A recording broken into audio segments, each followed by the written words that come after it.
In the spring of 1846, America was a nation brimming with promise, a land of endless horizons, beckoning the brave and the bold. From across the country, families packed their lives into covered wagons, their hearts set on the golden dream of California. Among them were the families of George and Jacob Donner and their friend James Reed.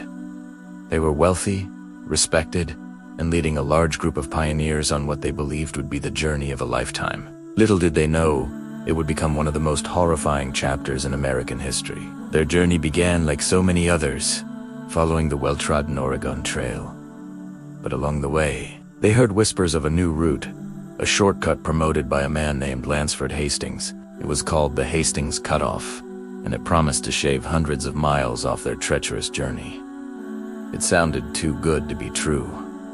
And it was. This single decision, based on the untested claims of a guidebook, would seal their fate. The Donner Party, as they would come to be known, turned their wagons south, leaving the safety of the established trail and heading straight into an uncharted, unforgiving wilderness. The Hastings Cutoff was not a shortcut, it was a trap. The promised easy passage through the Wasatch Mountains was a brutal, axle-breaking ordeal. The pioneers had to hack their own trail through dense brush and carve paths over rocky ridge. Days turned into weeks, their precious supplies dwindling with every grueling mile. The 80 miles of waterless desert that Hastings had described turned out to be a 90-mile nightmare under a blazing sun. A salt flood that claimed dozens of their cattle and left the survivors weak and demoralized. By the time they finally rejoined the main trail, they were exhausted, behind schedule, and the first whispers of winter were already in the air. Tensions within the group were running high. The physical strain was immense, but the psychological toll was even greater. Tempers frayed, and arguments erupted. During one heated dispute over tangled wagons, James Reed, one of the party's leaders, tragically killed another man in self-defense. The group, acting as a makeshift court, banished him. Reed was forced to ride ahead alone, leaving his wife and children behind, hoping to reach California and return with help before it was too late. The bonds that had held the party together were beginning to break, just as the unforgiving grip of winter was about to close around them. As they clawed their way up the steep slopes of the Sierra Nevada mountains, the sky turned a leaden gray. Then, the snow began to fall. Not a gentle dusting, but a blinding, relentless blizzard. It came early that year, trapping them just miles from the summit pass that would have led them to safety. The drifts piled up 5 feet, 10 feet, 20 feet high, burying their wagons and their hopes. They were stranded. The Donner Party was now imprisoned by a wall of snow and ice, with their vast silent wilderness as their jailer. They hastily built crude cabins near what is now known as Donner Lake, huddling together against the biting cold. But the cold was the least of their worries. Their food supply was nearly gone. They slaughtered their remaining cattle, but the meat didn't last long. Soon, they were eating boiled leather, charring and chewing on bones, even devouring the hides that served as roofs for their pitiful shelters. Starvation is a slow, agonizing process. It hollows you out, not just physically, but mentally and spiritually. It drives you to a place of pure, primal instinct where the rules of civilization no longer apply. As the days of starvation bled into weeks, the first deaths began. The young, the old, the weak. They succumbed to hunger and disease. At first, the survivors buried their dead in the deep snow, marking the graves with a heavy heart. But as more people perished, a new, terrible thought began to creep into the minds of the starving. A thought so monstrous, it was barely whispered. Could the dead provide sustenance for the living? To survive, they would have to break the ultimate taboo.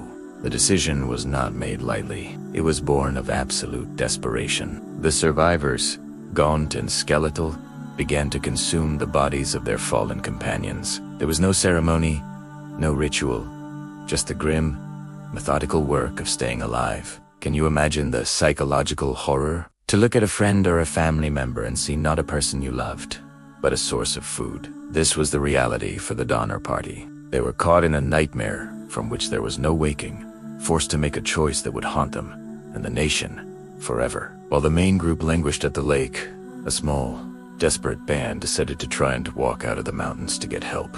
15 of the strongest members, including several women, fashioned crude snowshoes and set out on what seemed like a suicide mission. They became known as the Forlorn Hope. Their journey was an epic of human suffering. With only meager rations, they stumbled through the deep snow, their bodies and spirits failing. When their food ran out, they too resorted to cannibalism to survive. After 33 days of unimaginable hardship, only 7 of the original 15 stumbled into a settlement in California.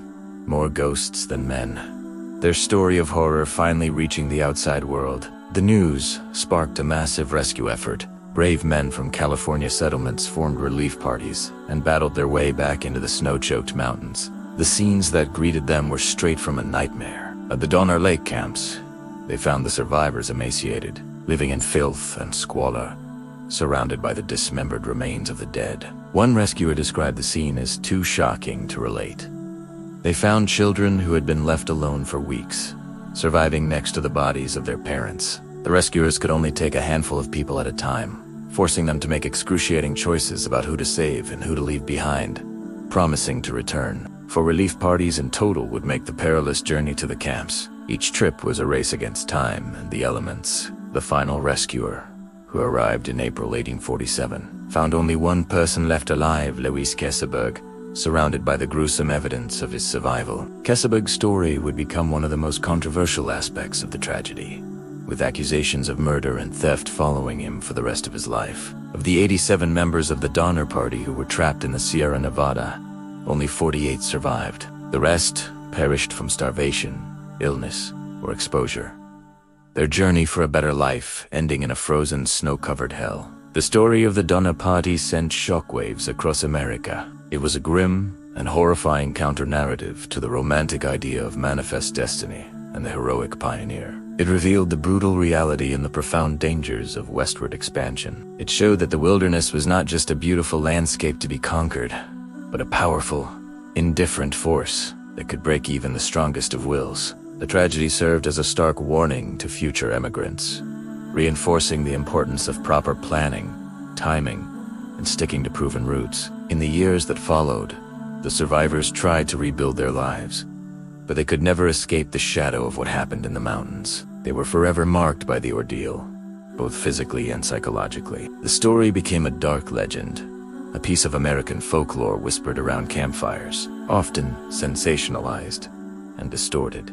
But behind the myth is a true story of ordinary people pushed to extraordinary and horrifying limits. It's a story about bad decisions and bad luck, but also about incredible endurance, the fierce will to live, and the terrible price of survival. It reminds us that when stripped of everything we hold dear, the line between humanity and savagery can become terrifyingly thin. Thank you so much for joining us on this journey into one of history's darkest tales. If you found this story compelling, please hit that like button and subscribe for more deep dives into the past. And if there's a historical event you're curious about, let us know in the comments below. We'll see you in the next video.